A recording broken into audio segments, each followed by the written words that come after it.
you all find yourselves in your old barracks back in Baldur's Gate. As you were traveling on a iron barge along the River Styx to interrogate a captured monstrosity for the Devil Bell, Sylvie convinced the barge's captain to change your course, where you arrived at Archon's tower and met his pet dragons. And during the conflict outside the Obsidian Spire, in a moment of, panic, desperation, one of your companions, Krayley, offered his eternal servitude, his soul, to the Devil Bell in exchange for your all's safety. And so, in the blink of an eye, the shrieking dragons were left behind, and now you find yourselves in the quiet comfort of the barracks, where the lanterns are lit and a fire is ablazed in the hearth. You can even see that over in the kitchens a kettle of tea has been recently placed on one of the burners, and as you are all appear upon the table in the center of the barracks, Thirstwell sits up out of his bed in the corner, and Misty kind of perks her head up off of her pillow, kind of in unison. In surprise, you see Misty hop off of her golden cushion and pad her way over to the table and hop up. She nuzzles up against your leg there, Krayley. Your new, your white fur sort of matching with hers.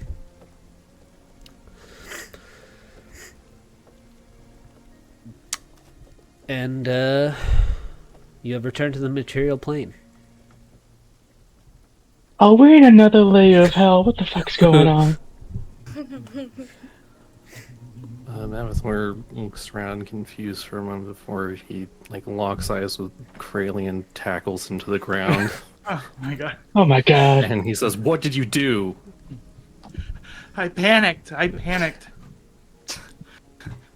thought suppose it ever occurred to you that since our contracts are incomplete with Bell right now, that means that when we die, we're going to end up back in Avernus? I wasn't thinking. I saw us. I did not see us winning or escaping that situation we entered. I panicked. I thought. I wasn't thinking straight in the moment, Mavithor. That's just great.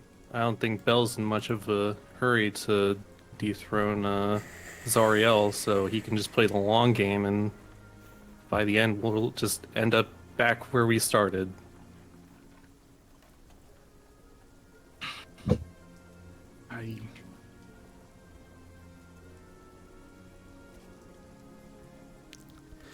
I remain silent. I don't know what to say. As this is happening, Sylvie wakes up, she locks eyes with Thirstwell, she just starts sobbing and runs over and hugs him.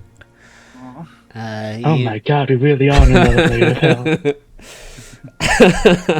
Everyone's going crazy. You feel his body sort of tense up at first when you wrap your arms around him, but then his shoulders kind of drop, and you feel him kind of place one hand on the back of your shoulder and kind of pat your back, and he says,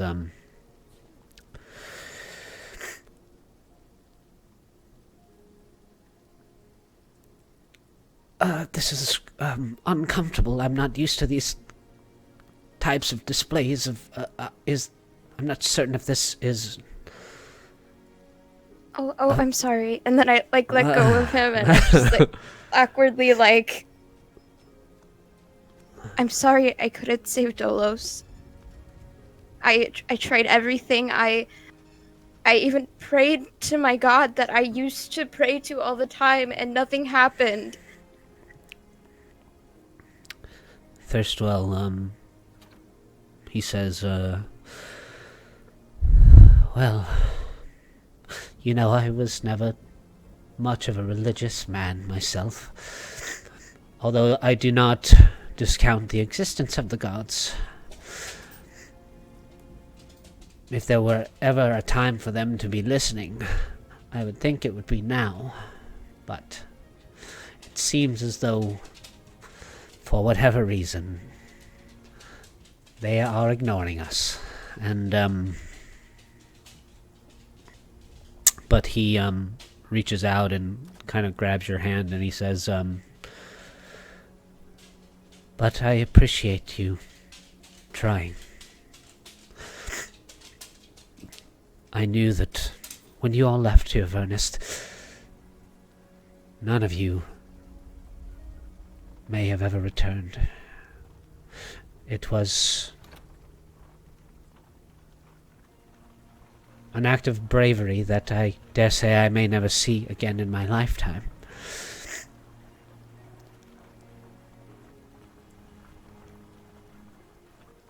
I can only say that I'm proud that Dolos died doing the right thing for once.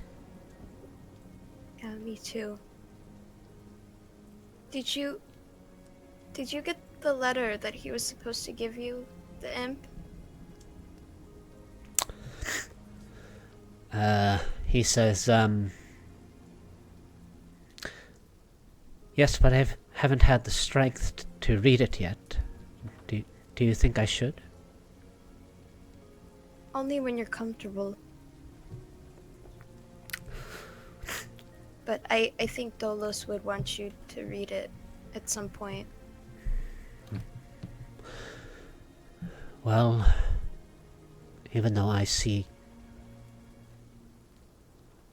you have a new face with you, the rest of you, I think we're his friends. Perhaps there's something important in there. And he goes over to the little nightstand, and he opens the letter. And he sort of reads it half aloud, so you can kind of hear him as he's reading through it.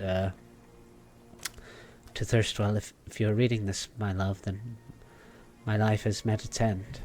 I'm so sorry that I was unable to keep my promise. I had hoped I was strong enough to get through the horrors of Avernus, but I was wrong. No matter what crimes I committed or who I killed and betrayed, it was not enough. It would never be enough. I had stripped piece after piece of my soul away, gifted to beings of divine power to increase my own. I'm a failure, and yet you still loved me. You still saw the light within my dark heart. You saw the good that I couldn't see, and I may not know how I will die, yet I know it will be in protection of those I love.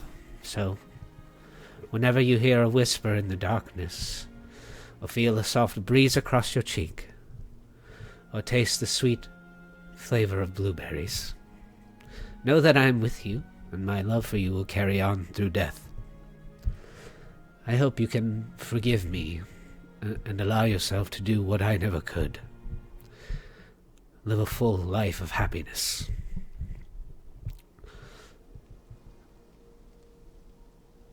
Go ahead. Oh, I don't want to interrupt the letter if there's still more. No, it's okay. Okay. Krayley is definitely going to get teary-eyed and attempt to shove Mavathor off of him. Would you like to contest that, Mavathor? I'm not sure, but he'll just kind of narrow his eyes and say, "Well, isn't that sweet?"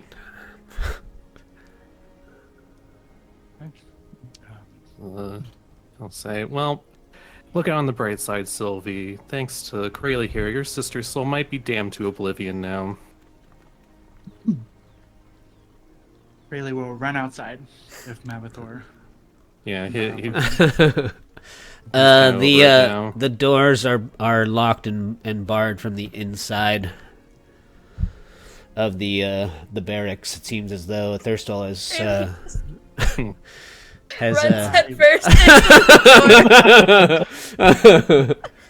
Well, there's like a big wooden plank kind of set in, and there's some latches with big padlocks on them and stuff. I'll thunderstep. To the outside. To the outside. Yeah. I'm kind of in a panic mode a little bit. You thunderstep, kind of scramble out of Mavathor's grasp and thunderstep in front of the door outside of the barracks. At the happen, Lep. What's that? At the happen, Lep just screams again. Outside of the barracks, Krayley, the skies are dark and cloudy. There's a heavy rain falling over the lower city. Fog kind of billows through the streets quite heavily, even despite the rain. The streets of the city do seem quiet, but a pair of armored guards kind of walk the cross street out in front of the barracks past you.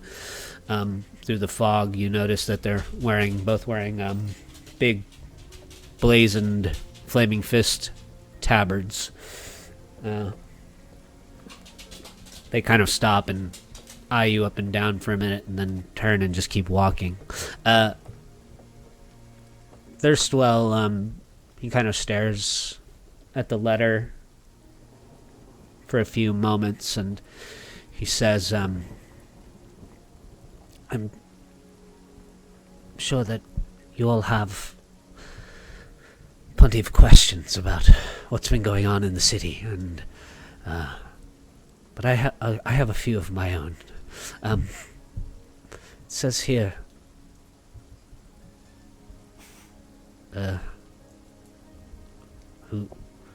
who I killed and betrayed. Do you know what Delos meant by that?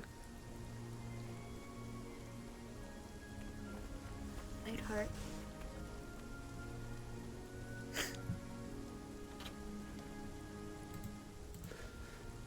He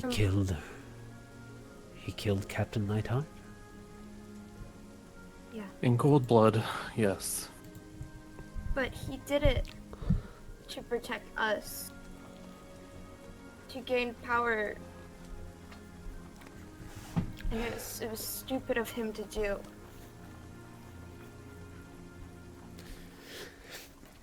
He kind of falters back a bit and kind of sits on the end of the bed. And he says,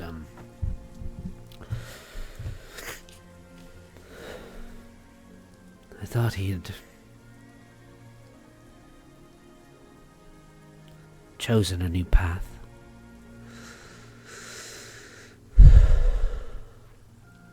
Had good intentions, Thirstwell. It's just sometimes when darkness is all you've known, it's all you can turn to when things get desperate.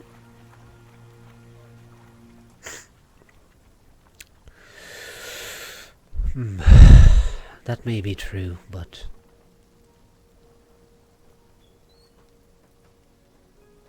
Captain Lightheart was a good man. And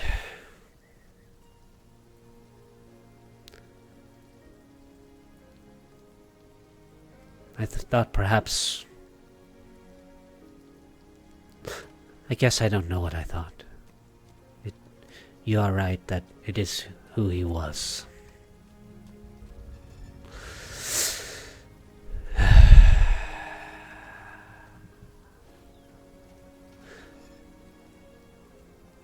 But for now, I suppose there are more important things that we need to attend to. It's been hard to try and communicate with you.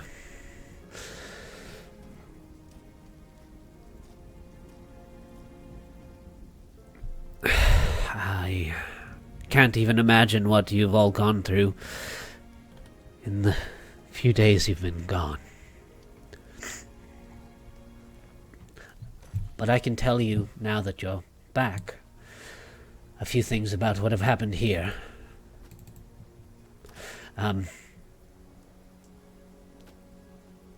Not long after Elturel's fall, refugees from the outskirts of the city started arriving at Baldur's Gate, and the Araporter closed off all of the gates to the city, only allowing people to enter if they pledged service to the Flaming Fist. Shortly after Elturel's refugees started arriving, devils began to appear outside of Baldur's Gate, and the Araporter started conscripting more residents of the city into the Fist after that as well.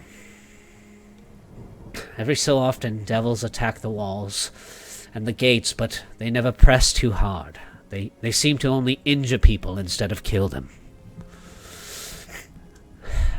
The Araporter carries a book with her that has the names of all those who have pledged to the Fist. Crime and violence and certainty grows heavier by the day, especially outside of the walls of the city. Dire circumstances here in Baldur's Gate.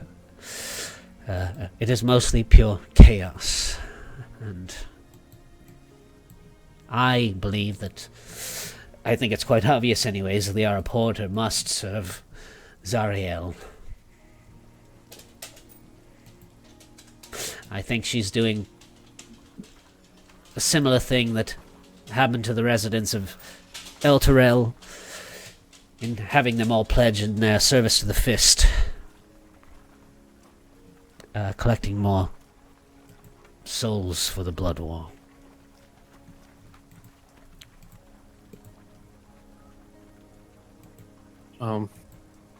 For Elturel, the object that brought the city into Avernus was the companion. Do you know if they're constructing a companion here in Baldur's Gate? Not that I'm aware of. It has been gloomy ever since you all left. The skies have been dark, and it has never stopped raining. That's sad. It's also an effective smokescreen.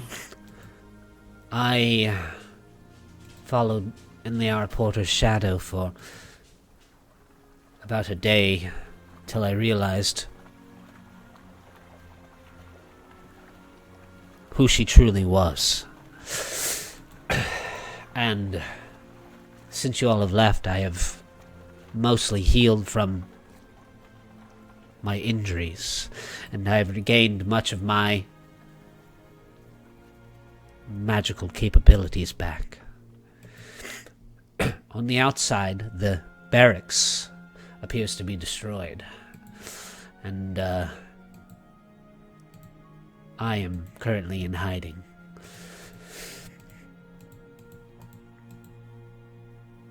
There are not many allies left here in the city.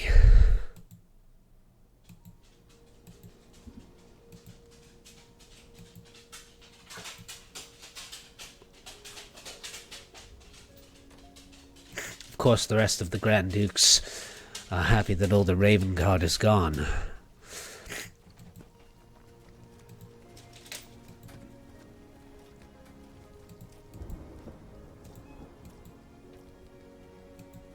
So, what do we do? I need time to think. And Sylvie walks off. Thurstwell I says, say it's, really, there's nothing we can do. None of us possess the ability to go to Avernus currently, and unless Bell feels gracious enough to bring us back, I don't think we're going there anytime soon. Well, I can talk to some people. Right, Maybe. just what we need. More deals. I mean, the Archfey aren't that bad, you know? They're pretty nice once you get to know them. Especially Queen Titania. Oh my gosh, you throw these tea parties, they are the best. Oh, and they have these, like, little, like, tiny, like, rainbows. He's just gonna stand up and walk away. Your, Thurstwell says, your old rooms are just as you left them, upstairs, if you want. We was already headed up to her. I suppose, if you need to rest, newcomer, you could take, Dolos's room. Oh, I mean, you don't sound so good about that. Would you rather I sleep out here? I can make my own little, like, personal, like, bed sanctuary thing. No, it's all right. Okay. Oh, and I'm left, by the way. This is Smiler. Thurstwell sort of stares at you for a little too long, and then he says, it's nice to meet you, Lep. My name is Thurstwell Van Thamper, and,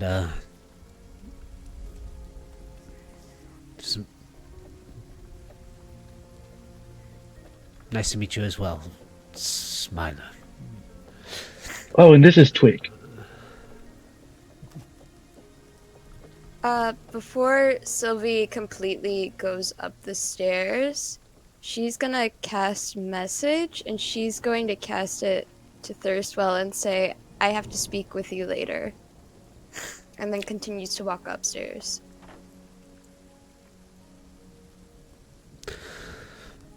Smiler hops down off of the table and starts to kind of walk around the inner part of the barracks. He says, oh, I've always wanted to see the material plane. Oh, this is the material plane?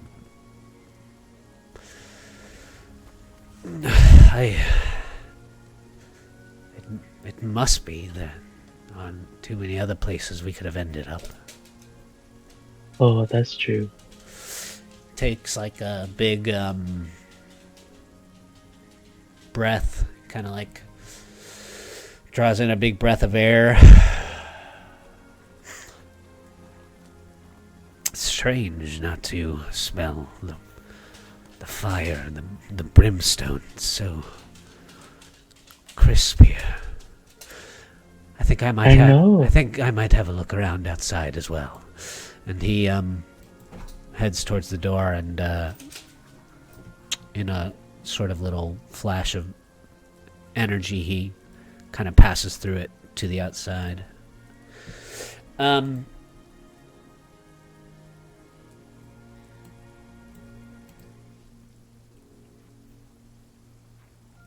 Mavathor, as Sylvie heads upstairs, and you and Lep are left as Smiler follows Crayley out into the streets of Baldur's Gate. Is there anything you would like to do here in the barracks? No, he would also want to go out as well. Thurstwell says, sorry, I can let you out if you like. And he reaches under his pillow and grabs a big key ring with like 50 keys on it, and he starts kind of undoing some of the padlocks, and he lifts the heavy beam off, kind of clatters to the floor, and says, "It'll look a bit strange from the outside, but it's just an illusion, I assure you, and I'll leave it unlocked for you. I think, or at least I hope that Liara and the rest of the Fist have forgotten about me. And you can freely move out into the city if you like. Lep, what about you? Before Mavithor fully walks out, Lep is like, wait, I need to help with something. You help me with something, Mavithor? Unfortunately, yeah. What is it?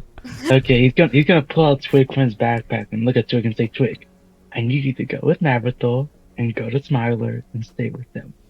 Okay, can you do that for me? Twig says, why,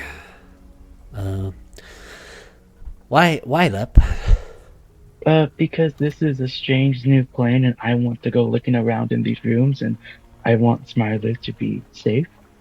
Especially with Fraley looking all frazzled and Sylvie crying and everyone going a little cray-cray.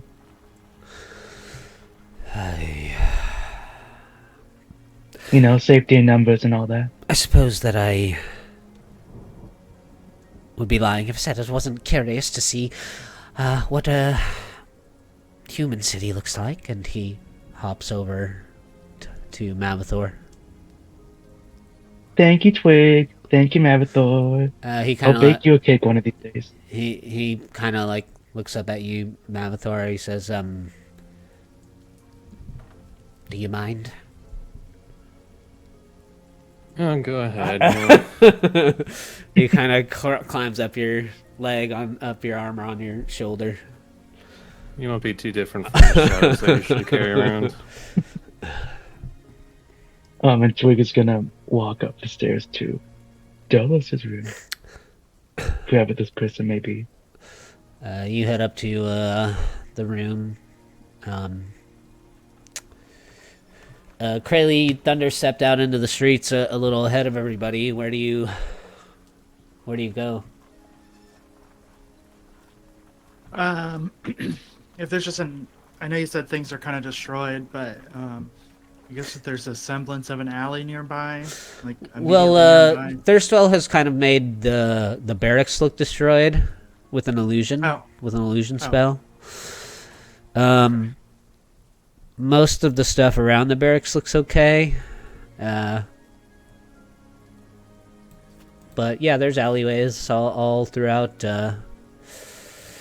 Baldur's Gate is kind of a tiered city, and everything's kind of crammed together. There are alleyways that spider all through the lower city.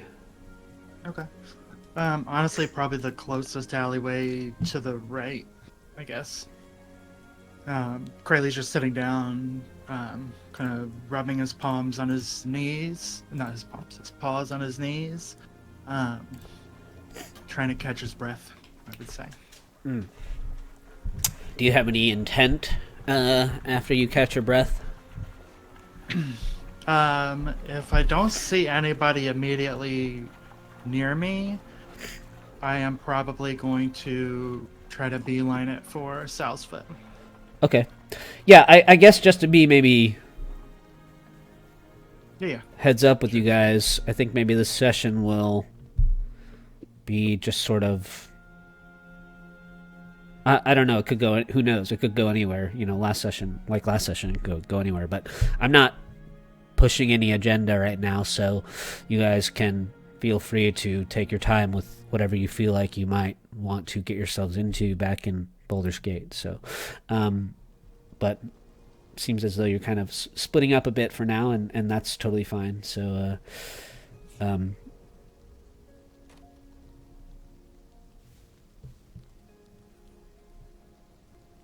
You head outside Mavathor. You see the foggy streets of the city. Are you? Do you have any intent? Initially he's just gonna wander around a little bit, but then he'll decide to go pay a visit to the Shrine of Asmodeus. Where is that at? I assume it'd probably be where temples are. Oh, okay. Well, there is one. There is a large one out in Little Kalimshan. That would probably be the one that you've most frequented. But you'd probably be able to find something of the sorts. Yes, up in the Temple District in the Upper City as well.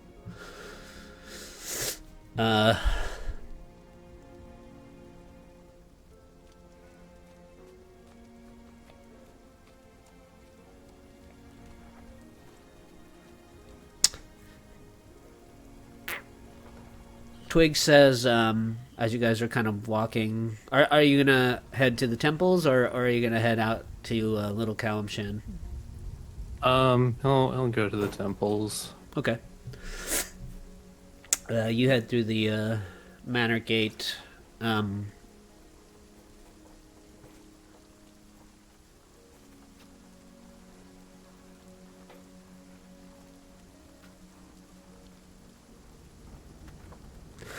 As you're making your way up towards the gates, you see kind of a small congregation of Flaming Fist looking bored.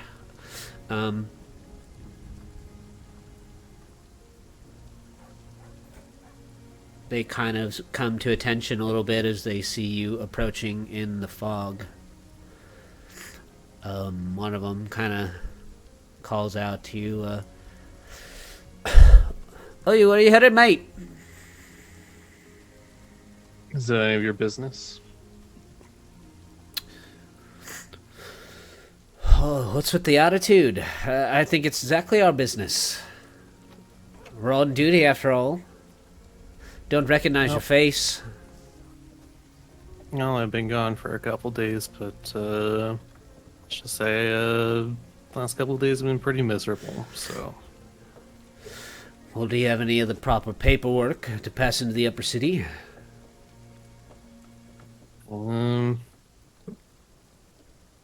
Actually, that probably would have if he was working with the Van Thampers. You produce some,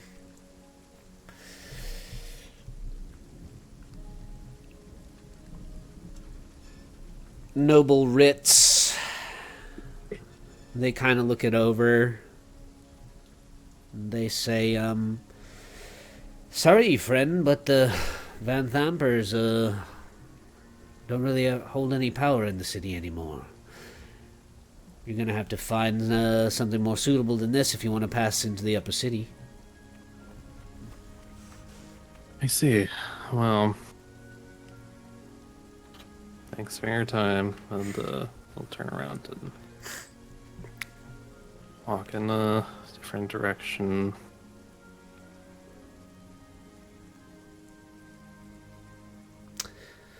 Yeah, sure. You head along the wall south.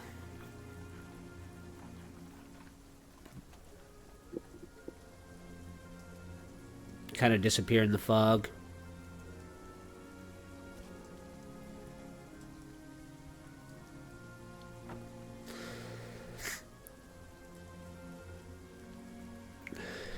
Did you want to try another means of... Yeah, once he knows he's far enough away, he'll kind of go down a different direction and then fly over the buildings. Why don't you make a stealth check for me?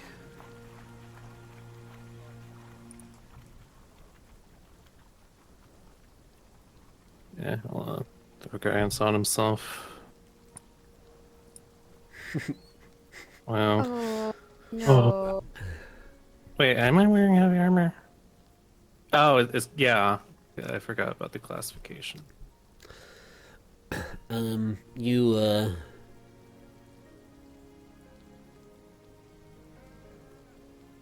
flap over the wall and land on the other side.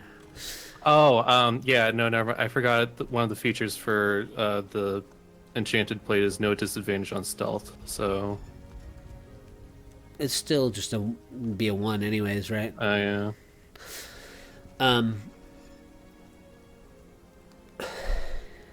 You land on the other side of the wall, and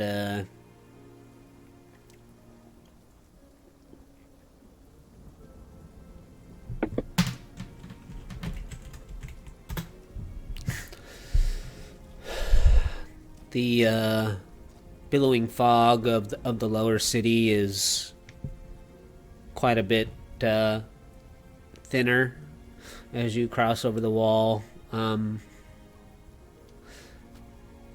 You land in sort of a cleanly alley on the other side.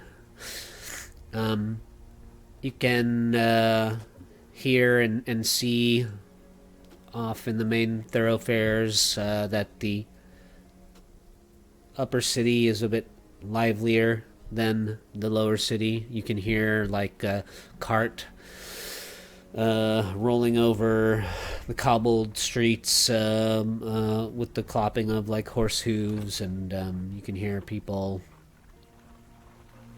talking as they move through the streets. You walk towards the temple district with Twig on your shoulder, and as you guys are walking, Twig says,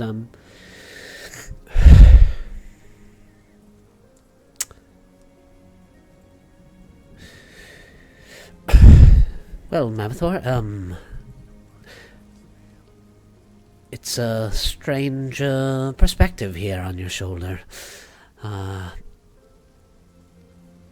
You have a much more stoic presence than my typical ride.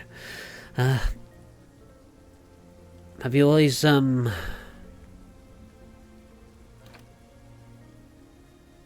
been interested in order and law, authority? Not always. I grew into it. That's seeing, that tieflings aren't always the most trusted of races here, and I found the story of Asmodeus inspiring, of how he used the law to his advantage. Sometimes I wish that Lep would find something he could anchor into like that. In many ways, I still feel often that he's much like a child. I suppose in elven years he still kind of is. You,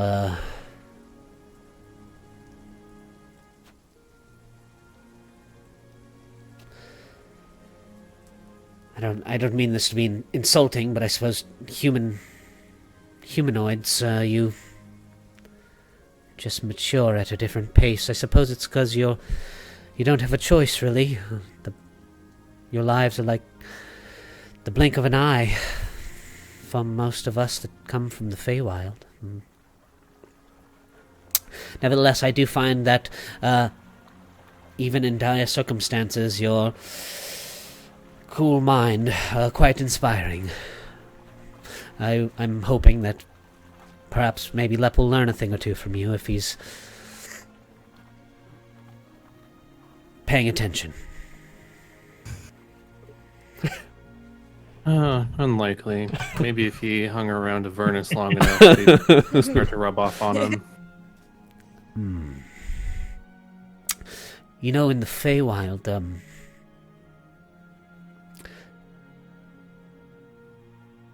I don't think that we pray to the gods in the same ways that you do.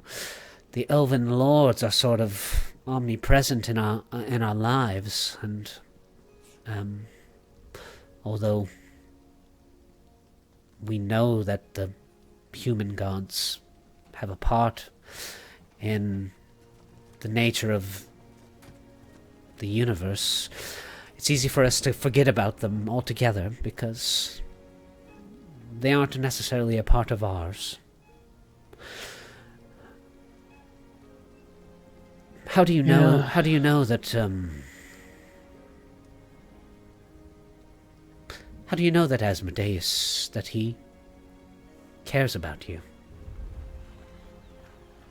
Well, I suppose I truly don't. That require me to be in his shoes and to be a god, but I don't know if that would ever happen. And but that's the importance of faith. You have to put your faith in something in order for it to work. It's a two-way street.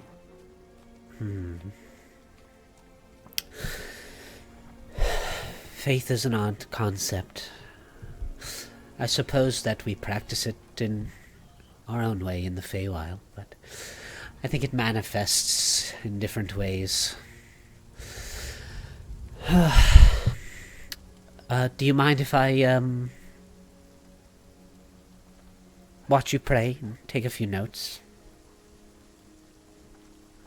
I'm certainly not going to stop you. And you guys arrive in one of the many temples in the temples district. There's a large temple near the high halls that's sort of a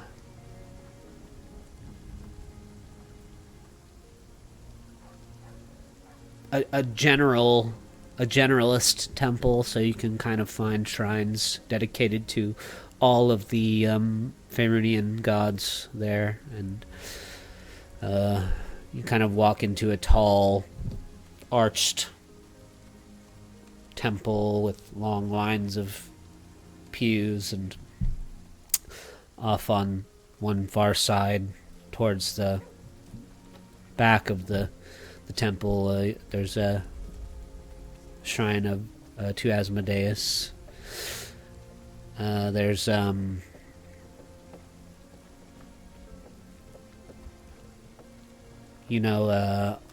of one of those sort of tiered wooden candle holders where you can place candles on that people will light as they make prayers. And most of the ones, there aren't many candles placed in front of Asmodeus' shrine, but when you arrive there is a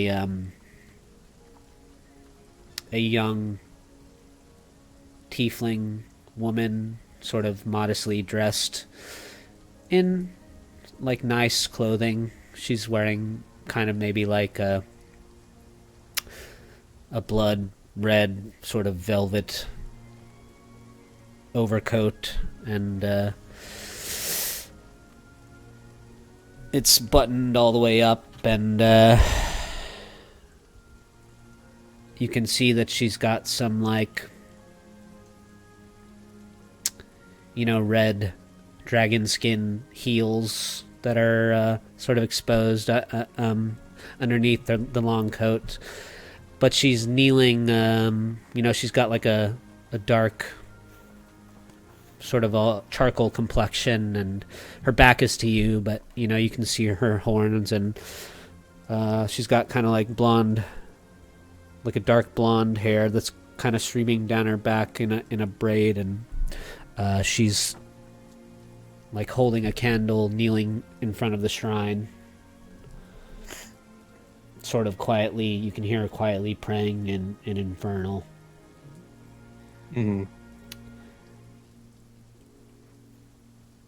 He'll step into closer to the shrine and take up a spot, a couple yards away from her, and he'll.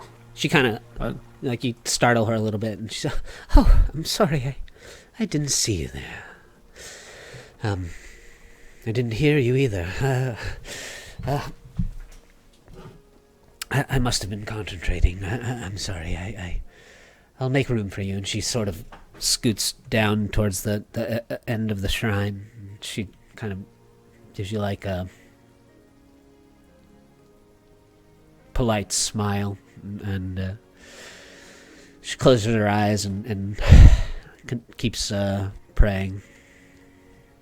I'll give a curt nod before sitting down and taking off his shield of Asmodeus and laying it down in front of him, and takes out a small booklet that has like a few verses to Asmodeus, and he'll start quietly reading to himself.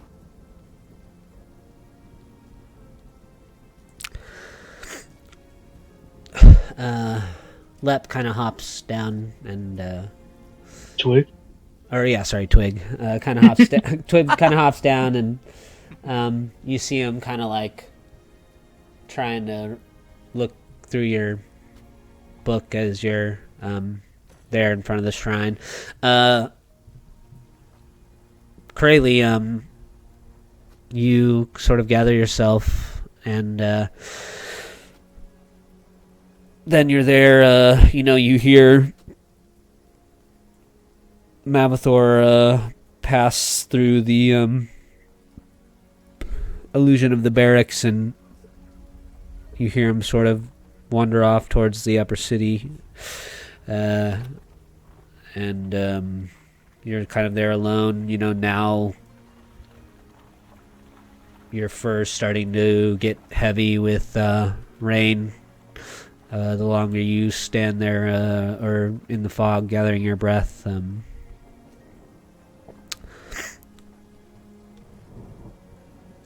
you want to head out to Southfoot? Yes, I would like to head to Salesfoot, and initially in the moment, Crayley was going to consider going to see Dorinda, his current mom, but I would say by the time he gets to Salesfoot, he decides he wants to go to Samantha's grave instead. Well, you have to get out of the city first, so Yep, I would. you quickly find that all of the gates are closed and guarded by a handful of armed and armored guards, all wearing Flaming Fist tabards. Are you trying to talk your way through or sneak your way through? Yep. Yeah, sneak.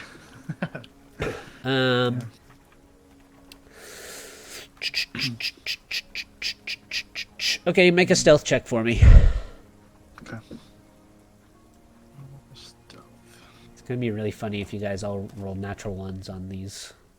Here we go. Yeah, go bunny. You, your instinct is to head straight out for Southfoot to go see your mother, but,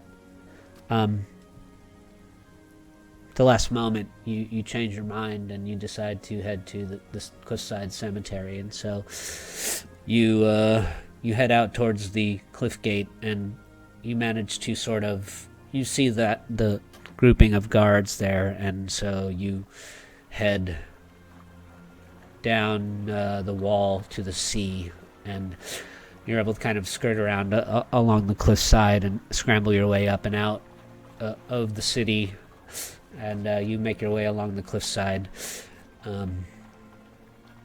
Once you pass through the walls, though, you can see what Thirstwell was talking about more clearly now. It's not just a few devils. There are dozens, maybe hundreds of devils in the skies outside of the walls of the city. They are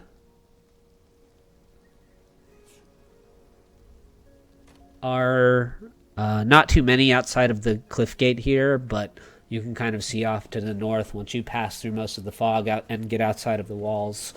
To the north of you, up along sort of the thoroughfare that runs through the outer city, out through towards the Worms Crossing. In the skies there are devils flying around. It's hard to really tell, but you can see pockets of them now and again kind of darting towards the earth, and they're just kind of moving around out there looking imposing. But out here at the base of the hill that sort of towers over the outer city, there aren't too many of them. You make your way along the cliff sides up to the cemetery, and you find your mother Samantha's grave. You can see all the flowers that were planted there are in a healthy bloom, but it's kind of muddy from all the rainfall. And your paws kind of squish down into the soft earth up on this cemetery hillside. Okay. Krayley will kind of go up to her grave and sit down with his back leaned up against it and kind of set both weapons down next to it and just kind of think for a second and say,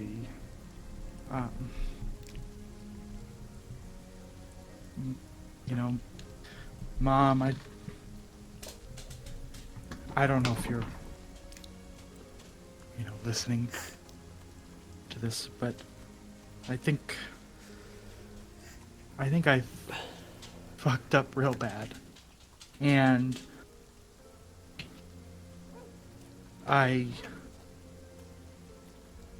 honestly, all I ever wanted to do was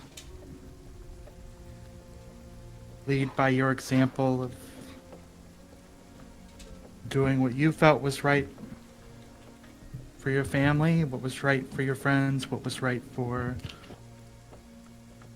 everyone in Southfoot and beyond. And I panicked in a moment, and I think I made a bad decision, and I don't know how I'm going to get my friends out of it. And I miss you, Mom, and I wish you were here to help guide me through this. I just don't know what to do. And I'm just gonna kind of remain in silence beyond that for just a little bit.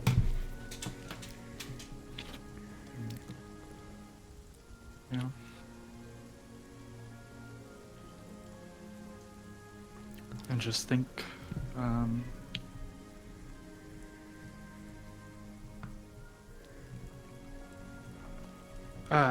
so Krayley's new to all this deal stuff, so Krayley is going to do exactly what he did when he asked Belle for that favor.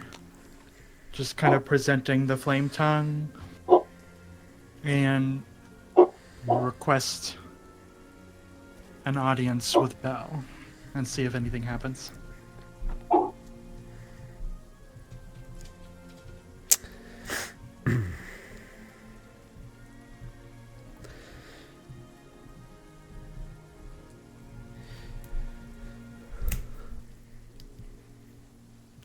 You hear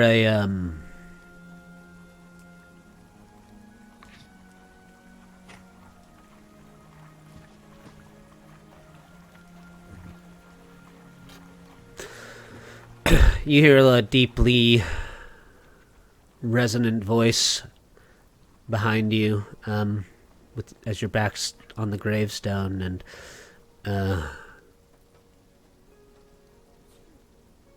you hear Bell's voice, and he says,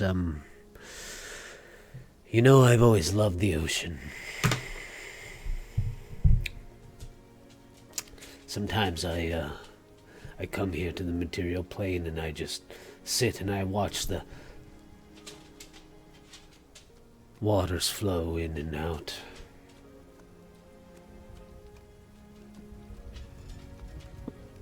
I love the plant life that grows along here. I understand the beauty it has to offer. He's sort of sitting on your mother's gravestone, and he says, I'm sorry for your loss. It's a beautiful spot.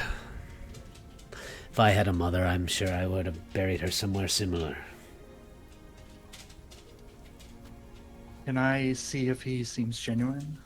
Yeah, you can make an insight check. Okay. Oh, all right.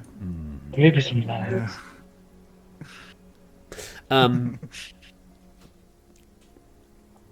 Bell stands up, and his sort of weight as it shifts, he's a big, huge devil, as his weight sort of shifts, the covering, the stone that covers your mother's grave cracks down the center as his weight sort of shifts. He says, "Oh, sorry about that." And he's sort of grinning.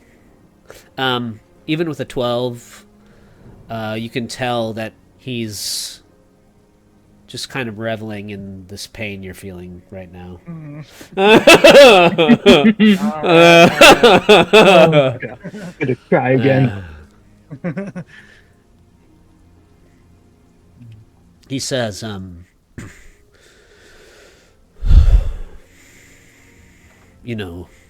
I could bring her back if you want.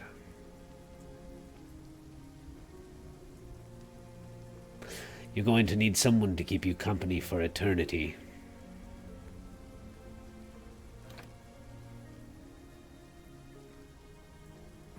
Absolutely not, and that's why I wanted to speak with you, Belle.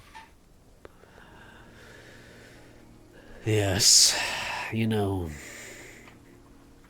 many have tried to squirm their way out of a deal with me. None have ever succeeded.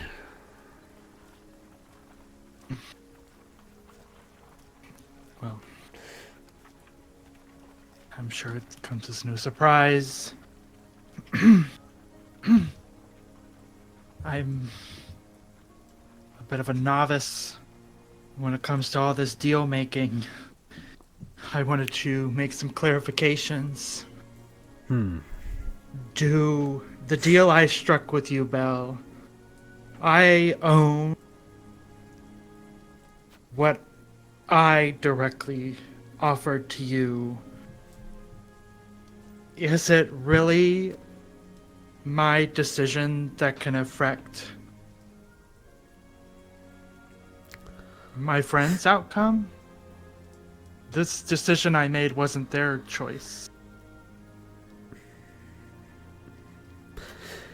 You bargain for their safety. Yes. You offered the highest price. I couldn't turn your offer down. They don't owe me anything. But you've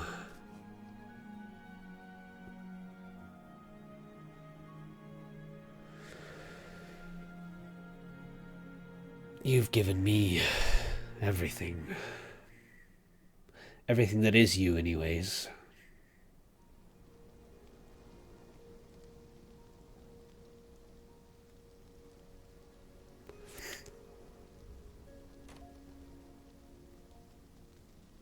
So my friends, my companions,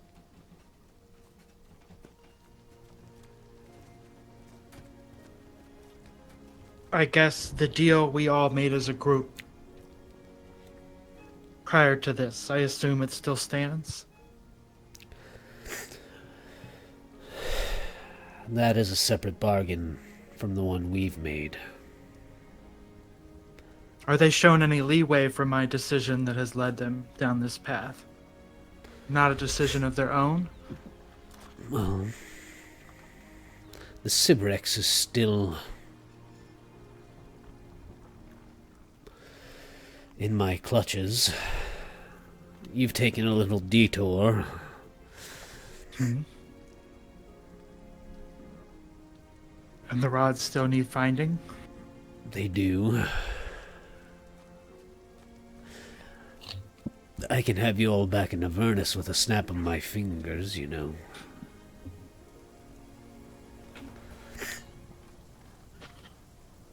I guess after seeing what's happened here, I don't doubt it. Now, if something were to happen to the Cybrex before you are able to question it, their souls will belong to me as well. Despite it being a decision that I made on their part.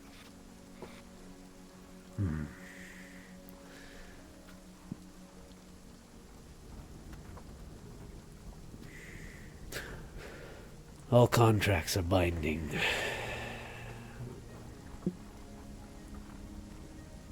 The price of failure is a soul. You might have complicated the situation for them, but as long as the Cybrex remains in my clutches, you have time for them to fulfill their bargain.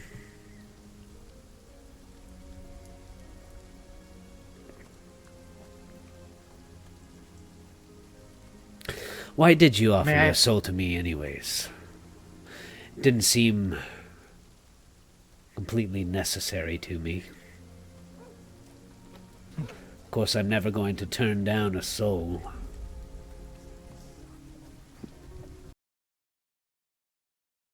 You? I was in a moment of panic. And I was thinking back to the one whose grave you were just sitting on. She ended up losing her life trying to protect the people of Southfoot, protect my mom, myself. I saw my friends struggling around me, and I thought if she paid the ultimate price, I should be willing to do that to save my friends. Well,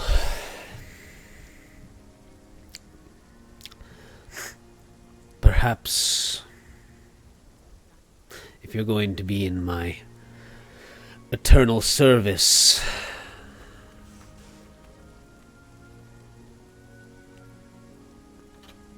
we should make it so you don't frighten so easily. And,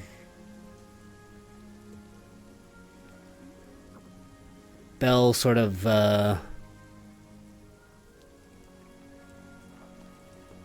reaches out a finger and, points at you and kind of plucks a little thread out of you, kind of like, you know, in Harry Potter when they pull memories out of their brains with their wands or whatever. You see like a little silver thread kind of come out of your head and float towards Bell. And he says, there we go. Now you shouldn't have any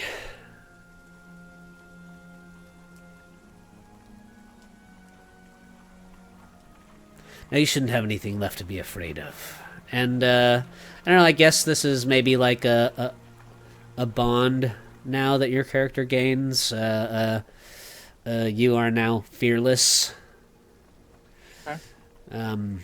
Ooh. Which is a good and bad thing, I suppose. Mm-hmm. I'll have to maybe come up with a way to word it, but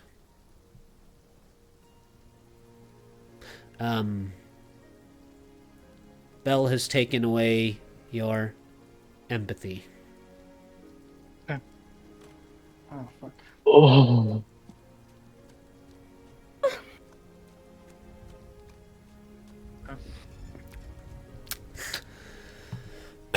He says, I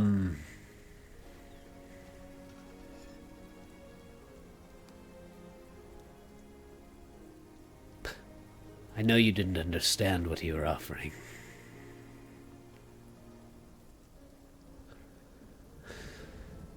But you'll learn. What you choose will never matter anymore. Because everything is mine.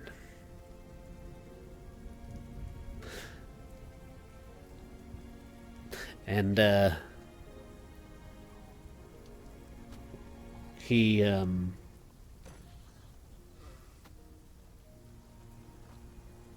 leans down on, your mother's grave, with all his weight, and there's another heavy crack in the stone. He makes another crack in the top of the gravestone. And he says, I'll be seeing you. And, there's like the sound of the ocean, the waves of the river below kind of crashing up against the cliffside, kind of fill your ears, and Bell's gone.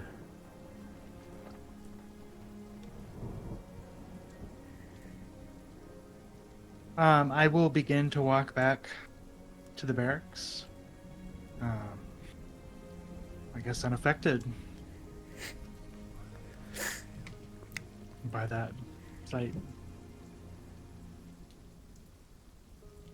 Ready to continue the mission.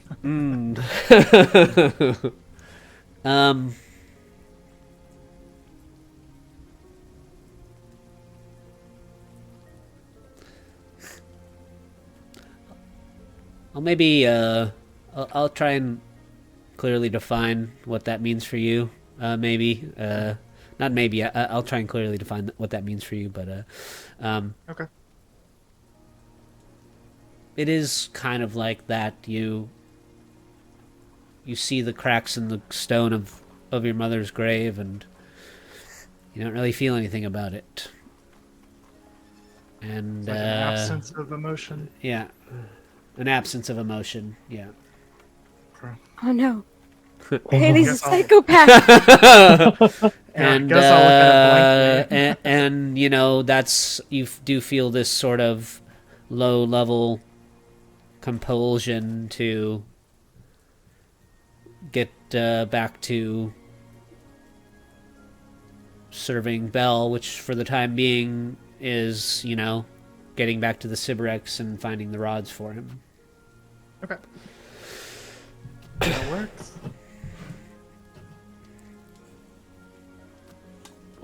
And I'll just say, on a personal note, it is very hard to be cruel to you. Oh. Well, I gotta pay the price. So. Yeah. Oh, fuck. I'm gonna use no emotion even though. Oh. It means nothing. Sylvie, you hear a gentle knock on your door as you're resting in your room. I go up and open it. My it's like tear stains on my cheeks. Like my eyes are all puffy.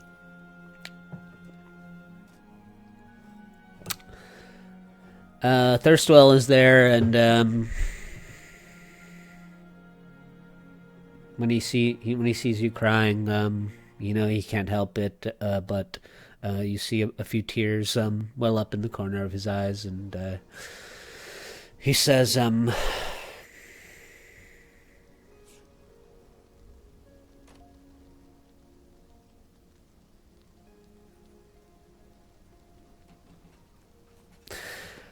I know Dolos thought very highly of you, Sylvie. I'm sorry for whatever he put you through down there. He was always looking for the upper hand. And sometimes he never thought about who it might hurt if he took it. He had a gift for that. He did. That he did. We brought his body back. If you wanted to give him a proper burial. I would like that. I was hoping to ask Krayley if I could place him next to his mother. I can't speak for Krayley, but I'm sure he'd not have a problem with that.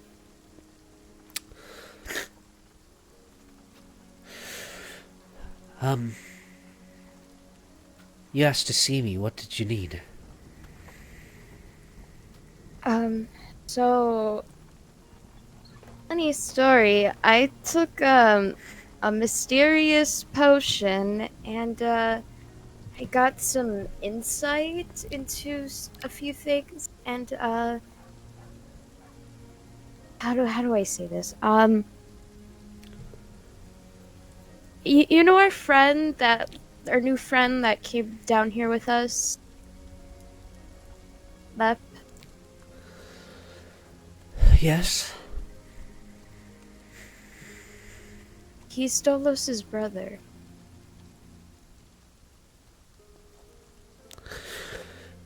Well, that can't be possible. Dolos doesn't have any family.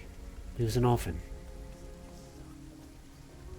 Makes sense, because his mother is the one and only Baba Yaga.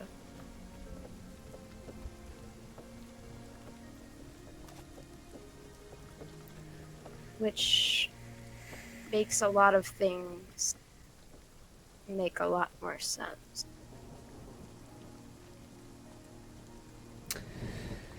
You see Thurswell's eyes kind of darting back and forth, like he's trying to think of what to say. He says, that would explain his nature, I suppose.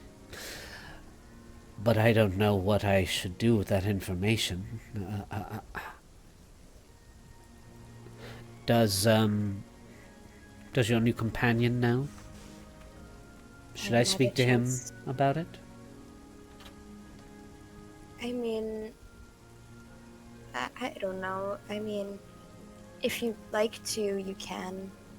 I haven't had a chance to take him aside and kind of tell him. But he never knew Dolos, so...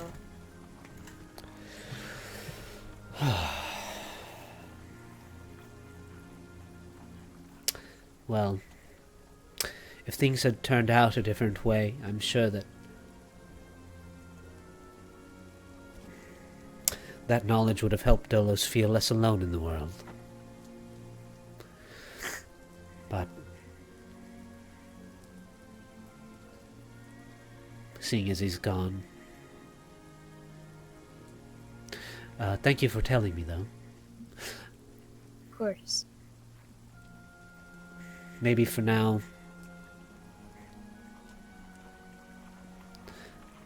that's something I won't try to unpack. Baldur's Gate is in trouble, and I made my own promises to Ulda Ravengard and Captain Lightheart. And there are still a lot of people here that are in danger. Yeah.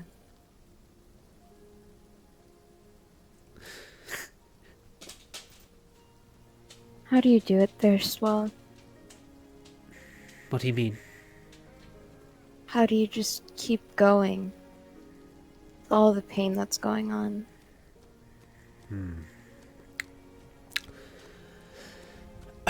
That's an interesting question. You know, I had a family my whole life, unlike Dolos, but we grew up in similar ways. I was not loved by my mother, and although one of my brothers did try to look out for me, I never really felt a connection to any of them.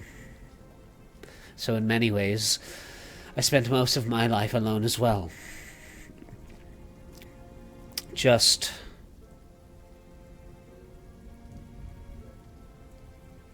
keeping going, I suppose, for me is how I survive. I'm not blind to the world, and I'm fortunate to have a connection with magic. And I suppose when I met Dolos, I realized that I could experience things like beauty and love. And I was starting to view the world in a new light. And now, that's something I don't want to lose.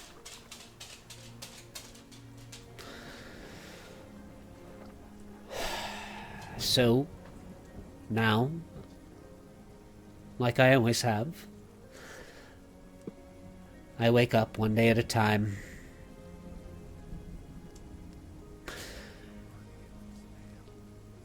and I do my best to keep the promises I've made, and do better than my family ever did for the city.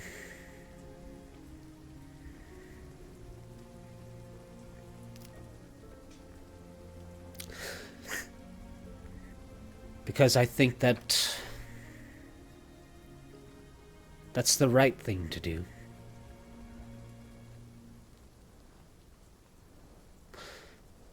And I know. I think that I want to build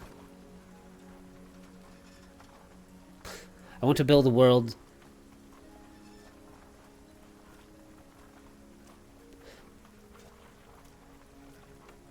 in a way that Dolos would have seen that eventually as well.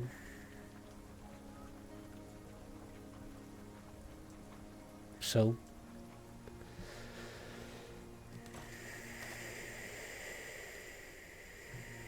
even though he was flawed, sorry. No, it's okay. I was just gonna say, I know I'm not Dolos, but I'm always here if you need a friend. Well, that's just it, you see.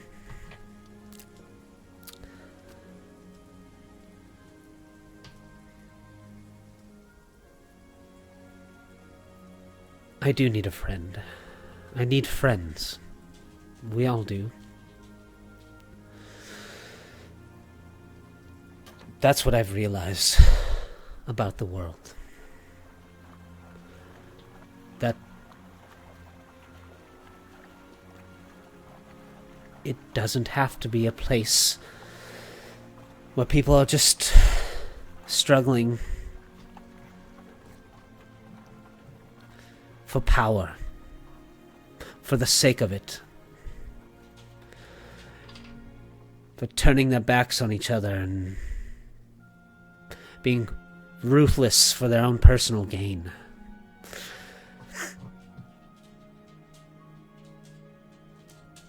There are people out there that are just good, despite all of the terrible things. And even now, as the devils outside of our city press in against its walls, you're here offering me friendship.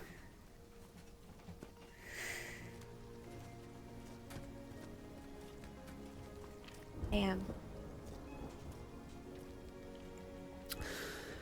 I think that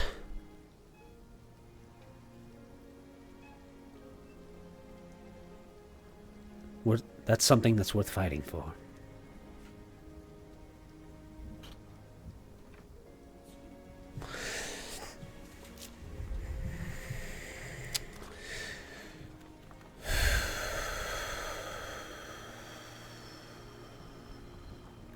And I hope when this Thank is you over, for talking to me. yes, and I hope when this is over, we can grow our friendship. I'd like that. And for now, we have some fighting to do.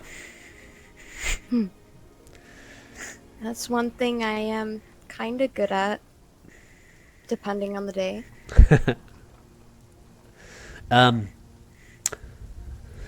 Well, I still have a few allies in the city. And I have something for you. And he had been holding like something wrapped in a piece of cloth. He says, as soon as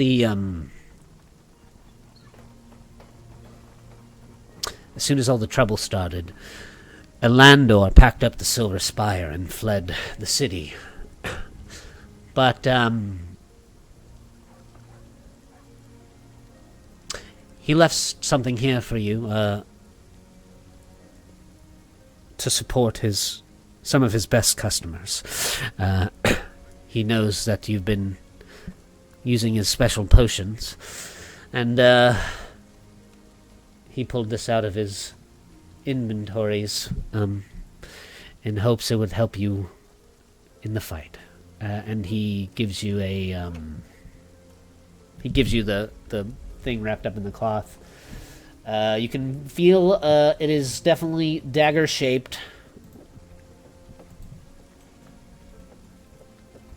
She'll unwrap the cloth. Why don't you describe what it looks like? Ooh.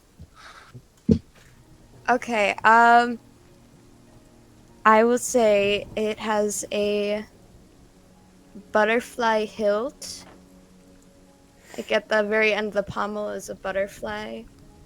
And it twists, like the grip is like twisted in like black and purple. And it's an obsidian blade. Nice. Give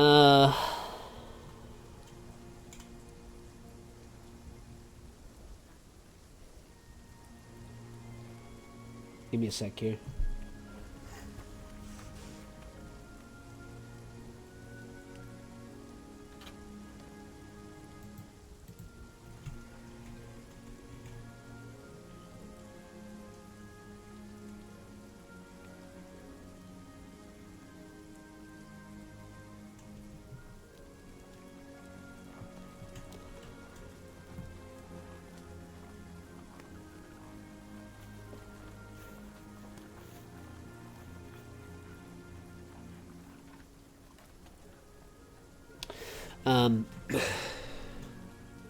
This dagger is, as you unfold it, Thurstal says,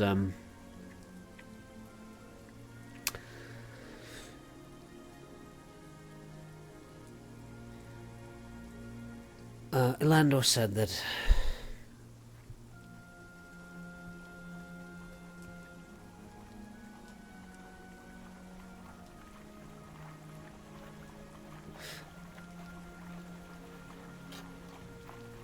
this just appeared in his shop one day. He didn't know where it came from.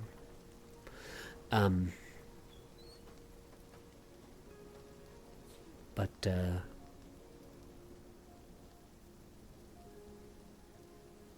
some reason he thought it belonged to you.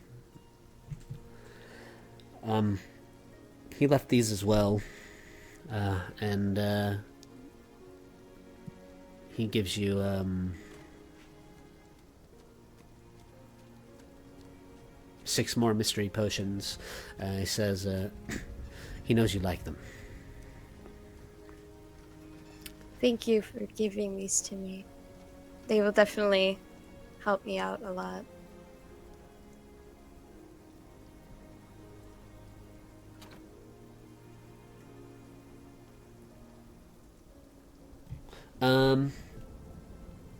All right.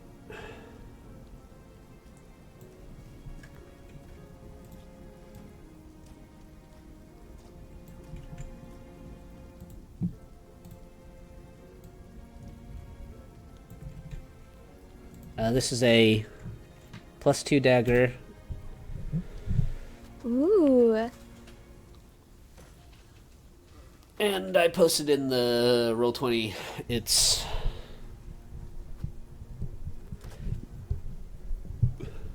abilities.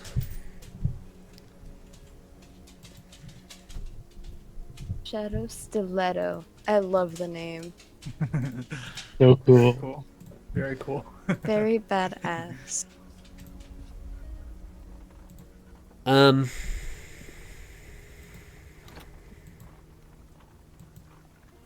Thirstwell says,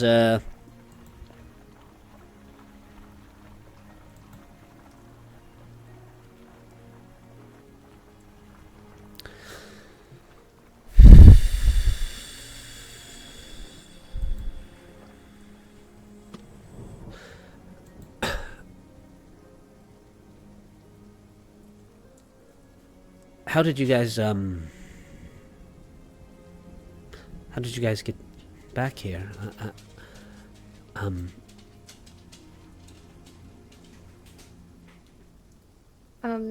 I don't really know. I kind of got knocked out. Last thing I remember is we were trying to get my sister's soul, and dragon knocked me out of the sky, which is story for another day, I guess.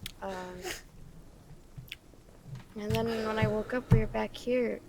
But Mavathor said something about Rayleigh damning my sister or something like that. I don't know. It's all confusing to me, but all I know is I think she's lost forever.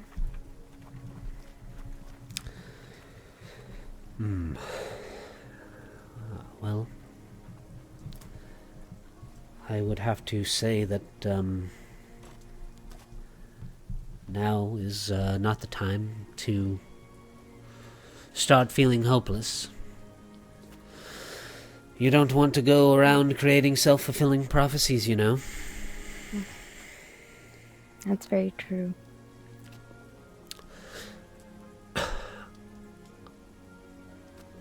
That doesn't make it hurt any less. Well,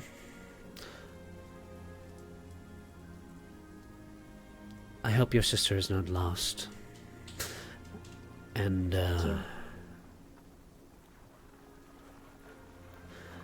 if you need, I think I can send you back. Thank you. You look tired. I'll let you rest for now. And,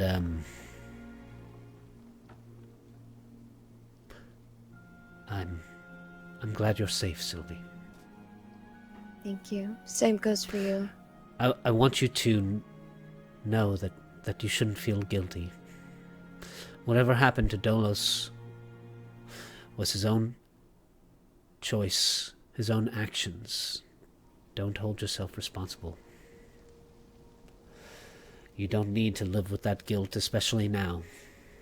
We all need clear thoughts and clear minds if we're going to get through this together. And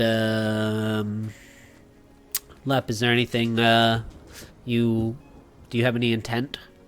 Yes. I'm so sorry. I've cried so much this session. Only now and half past. It's got to be hard to Um, not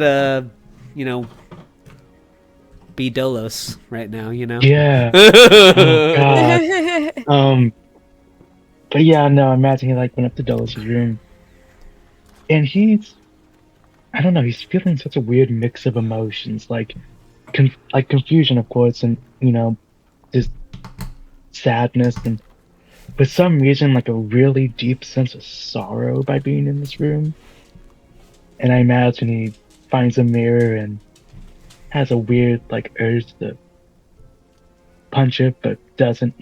He's really confused, and he doesn't know what he's doing. And I think he spends some time just looking around the room, and ultimately just sits down on the bed and pulls out his mother's staff, and is gonna try to see if he can with her.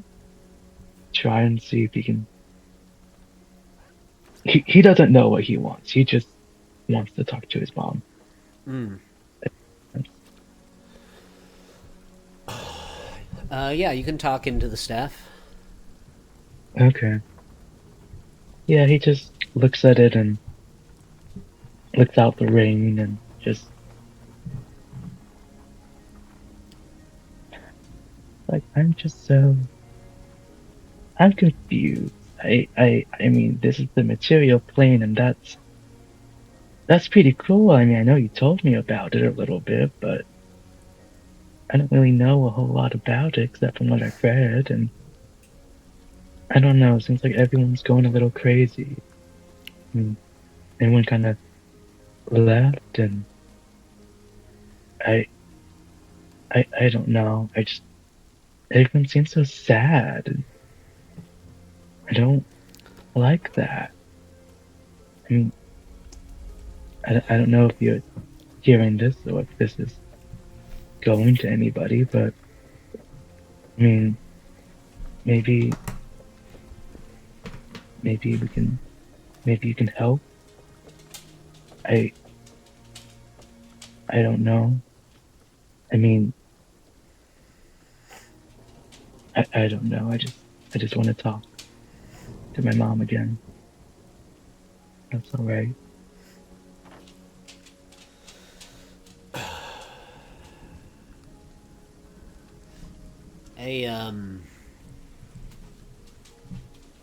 Well, let's take a mid-session break. Let's take a 5-minute mid-session break. Okay. We're halfway through here, and so I'll see you in 5 minutes.